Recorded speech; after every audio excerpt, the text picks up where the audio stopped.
The life insurance barely covered the funeral costs. After 42 years of marriage, I found myself alone in our small house in Medford, Oregon, trying to figure out how to stretch a teacher's pension that suddenly felt impossibly thin.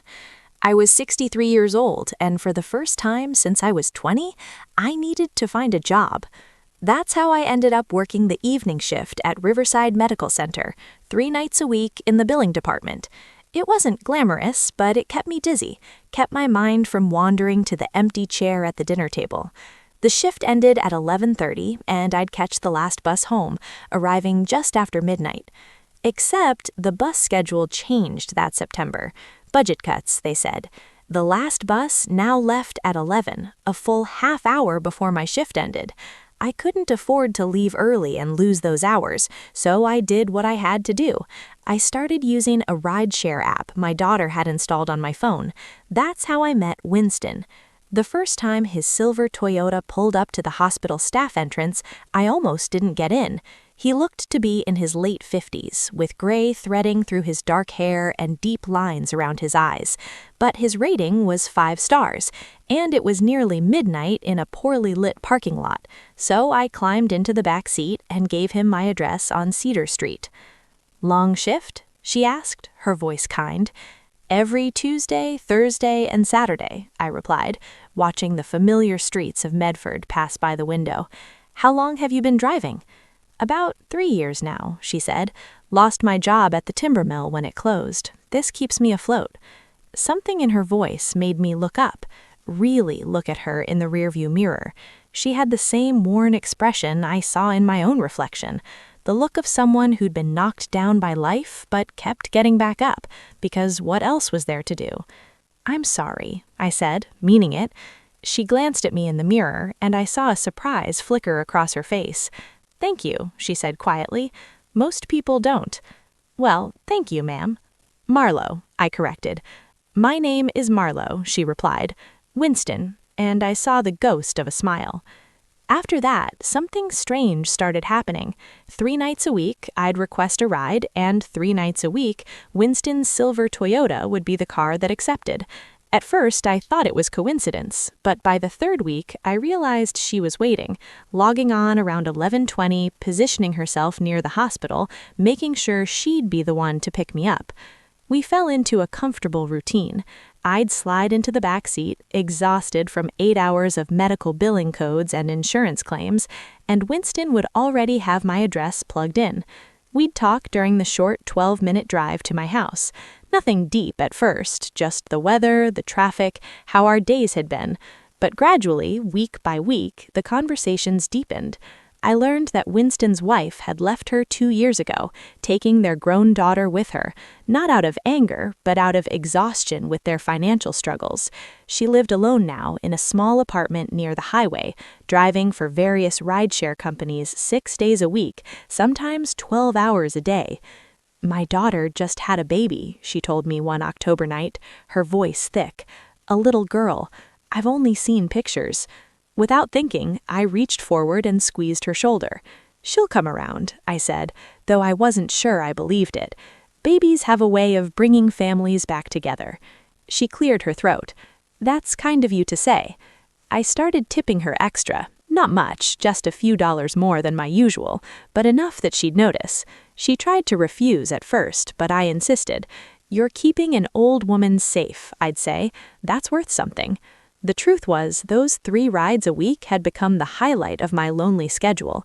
Winston never pried, never treated me like a burden. She just listened when I needed to talk and stayed quiet when I needed silence. In November, I started bringing her coffee, just a simple cup from the hospital cafeteria, still hot when her car pulled up. The first time I handed it to her through the window, she stared at it like I'd given her gold. "You didn't have to do this," she said. "I know, but the night shift makes terrible hospital coffee bearable, and I figured you could use it more than I could." After that, the coffee became part of our routine. I'd climb in with 2 cups, and we'd drive through the quiet Medford streets, sipping our drinks and talking about everything and nothing. She told me about the strange passengers she'd picked up, the late-night conversations, the surprising cross-section of humanity she met in her car. I told her about my husband, about learning to live alone, about my daughter who called every Sunday but lived 3 states away in Colorado. "You're a good person, Marlo," Winston said one night in late November, pulling up to my house. "I want you to know that." I felt tears prick my eyes. "So are you, Winston." December arrived with unusual cold for Oregon, frost decorating my front lawn in the mornings, the hospital decorated for Christmas, tinsel and lights in the cafeteria that made the sterile building feel almost warm. I brought Winston hot chocolate instead of coffee, and she laughed when she saw the little candy cane I'd taped to the cup. "My wife used to do things like this," she said softly. "Small kindnesses. I didn't appreciate them enough at the time." "You appreciate them now," I replied. "That's what matters." It was a Thursday night, December 14th, when everything changed. Winston picked me up as usual, but something was different. Her hands gripped the steering wheel too tight, and she kept glancing at me in the rearview mirror, not in her usual friendly way, but with an intensity that made my stomach clench. "Marlo," she said as she pulled away from the hospital, "I need to ask you something, and I need you to answer honestly." My throat went dry. "What is it?"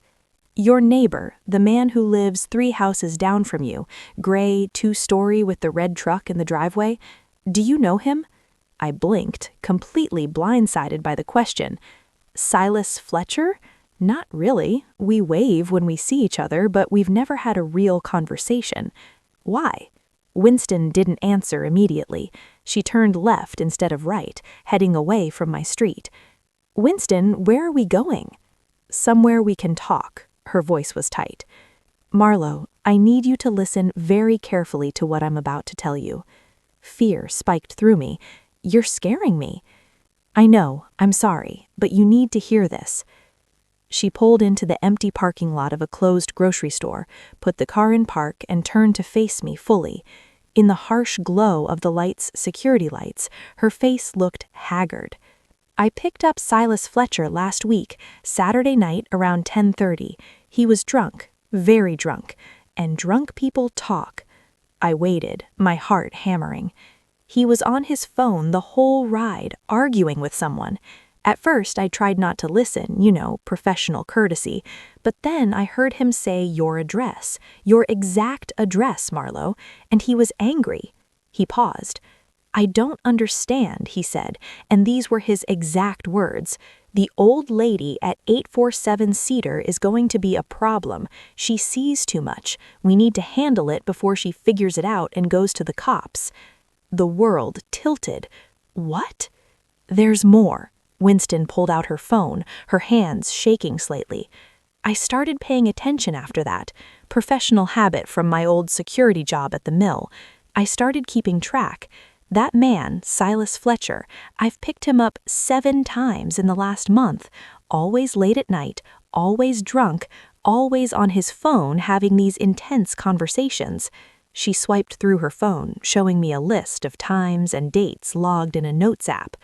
"Last night I picked him up again, Marlo. He was talking about you again, Marlo.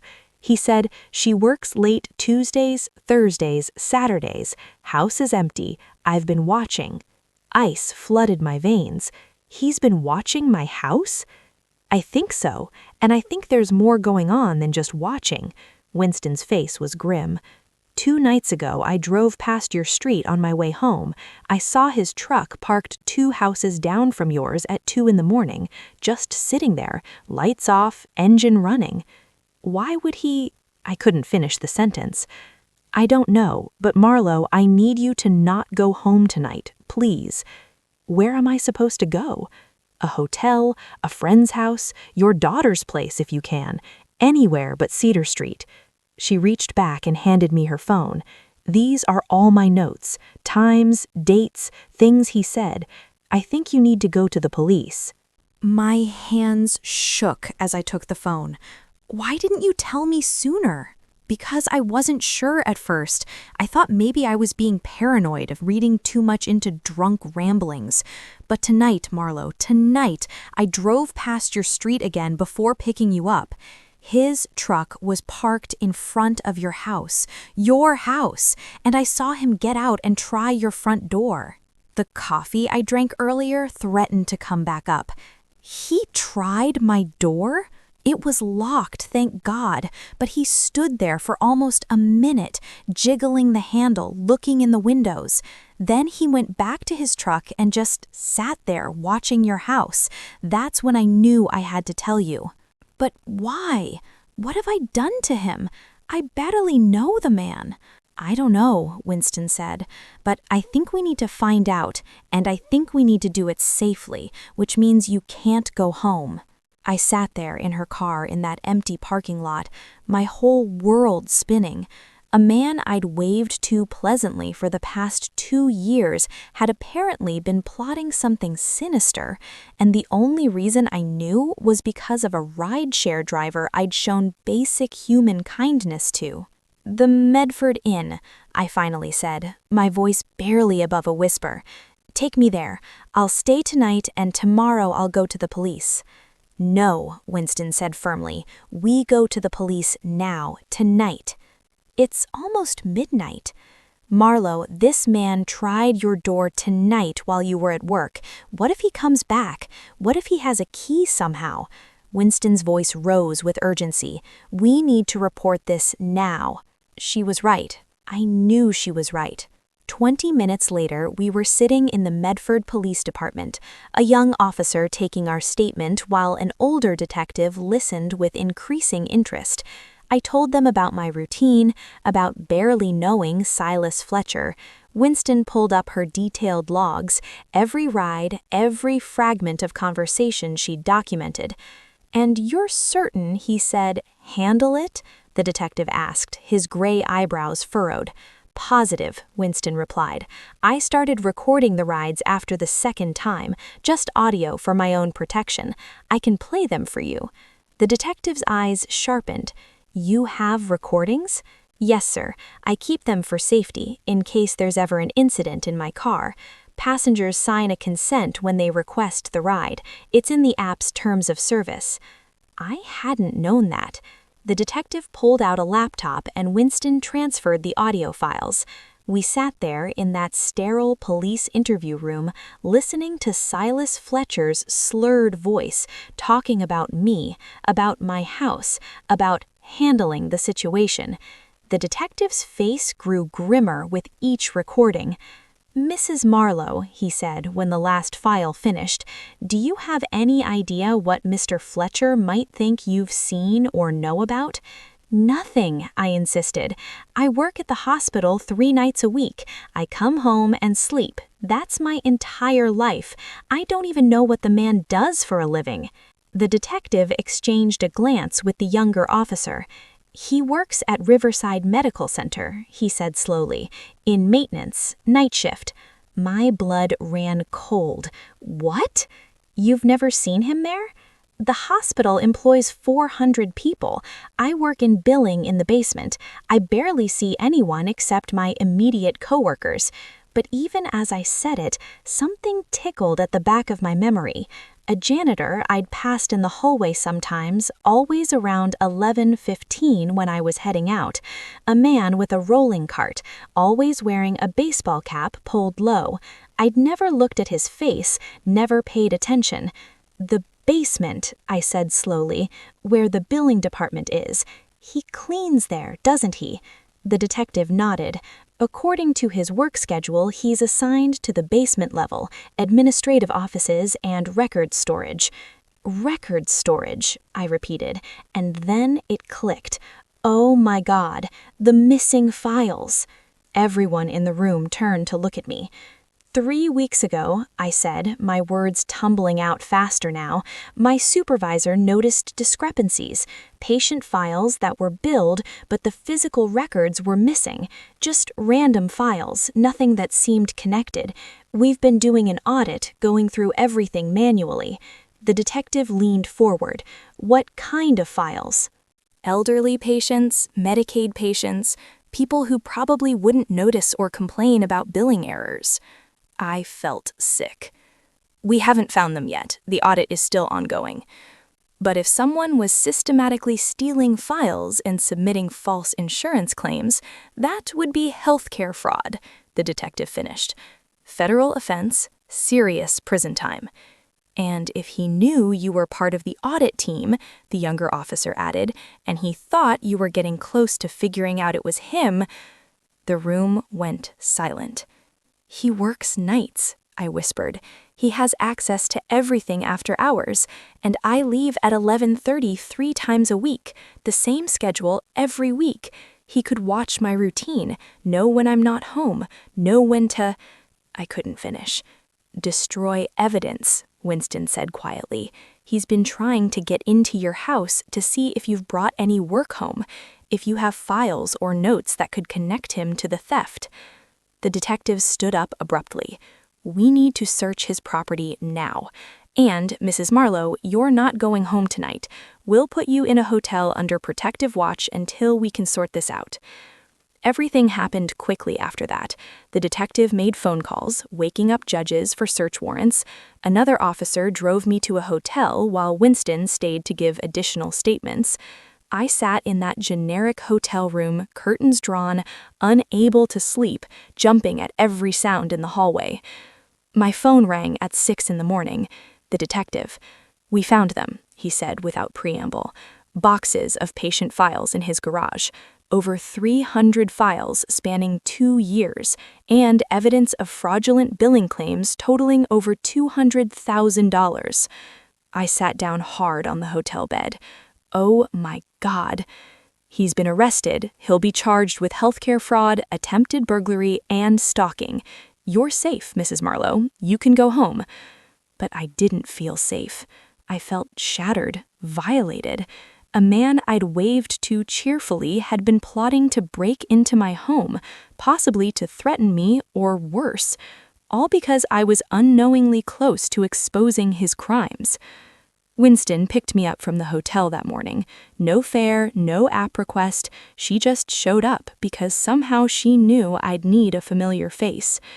We drove through Medford in the early morning light, neither of us speaking for a long time. How did you know? I finally asked. How did you know to pay attention, to write it all down? She was quiet for a moment, her hands steady on the wheel. My daughter, she said finally. Before my wife left, before everything fell apart, my daughter had a boyfriend. Nice guy, we all thought. Successful, charming, until one day she mentioned he'd been driving past her apartment at odd hours, that he always seemed to know where she was. I watched her face in the rearview mirror. I didn't pay enough attention, Winston continued, her voice thick with old regret. I told her she was being paranoid, and then one night he broke into her apartment, hurt her pretty badly. That's when my wife finally had enough of me, of my inability to protect our family. She took our daughter and left, and I don't blame her. Winston's knuckles were white on the wheel. So now I pay attention, she said firmly. I listen when drunk people talk. I notice when someone mentions the same address multiple times, when they talk about watching someone, handling someone, because I failed once and I won't fail again. Tears streamed down my face.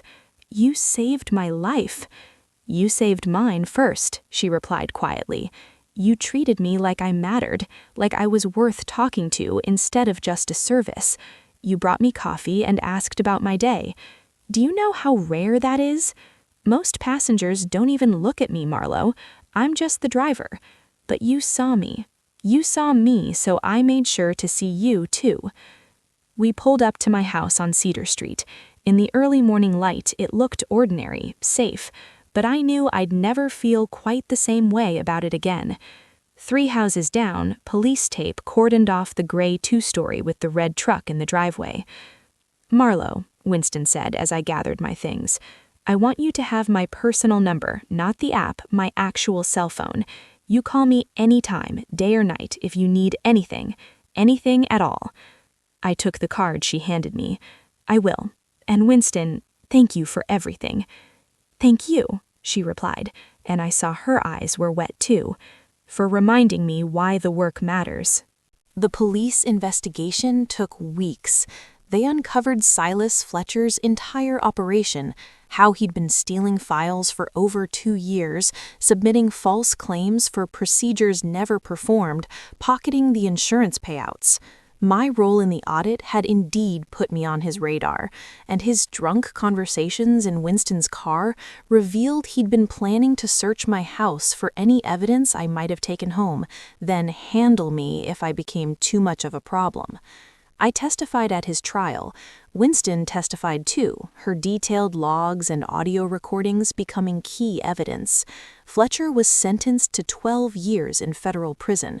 Through it all, Winston kept driving me to work and back 3 nights a week, but now I sat in the front seat and we were no longer just driver and passenger. We were friends, bonded by circumstance and choices both of us had made to show up for another human being. 6 months after Fletcher's arrest, Winston's daughter called her. She'd heard about the case, read about her testimony in the news. The way she'd protected a stranger when she'd failed to protect her haunted her, she said, but in a good way, in a healing way. She wants me to meet my granddaughter, she told me one Tuesday night, her voice breaking with joy. She says maybe it's time to try being a family again. I squeezed her hand across the console. That's wonderful. It's because of you, she insisted, all of it. If you hadn't been kind to me, if you hadn't made me feel seen, I wouldn't have been paying attention. I would have just been another driver taking a drunk guy home, tuning out his rambling. But you taught me that small kindnesses matter, that people matter, and that saved both of us. I think about that a lot now, how a few dollar tip and a cup of hospital coffee created a ripple effect that ended up saving my life and healing Winston's family. How we never know the impact our small choices make, the lives we touch when we simply choose to see people as human beings worthy of dignity and kindness. I'm 64 now, still working 3 nights a week at Riverside Medical Center, still living in my small house on Cedar Street, but I'm not lonely anymore. Winston and I have dinner every Sunday with her daughter and granddaughter. They call me Aunt Marlowe, this makeshift family we've built from shared trauma and unexpected grace. Last week, a new billing clerk started in my department. Young and overwhelmed, I saw her struggling with the codes, saw her eyes fill with frustrated tears. So I brought her coffee on her second day, sat with her during break, told her it would get easier. "Thank you," she whispered, looking at me with such gratitude. "You have no idea how much this means." But I do. I know exactly what small kindnesses can mean. I know how a moment of seeing someone, really seeing them, can change the trajectory of a life. Because I gave a rideshare driver coffee and conversation, she was paying attention the night it mattered most. And because she was paying attention, we both found our way back to the living, both found our way to becoming people who mattered to each other. Whoever you are, wherever you are, be kind, not because you'll get something back, not because kindness pays dividends or karma keeps score. Be kind simply because someone across from you is fighting battles you know nothing about. Be kind because that small gesture, that moment of genuine human connection, might be the thing that saves them, or it might be the thing that saves you.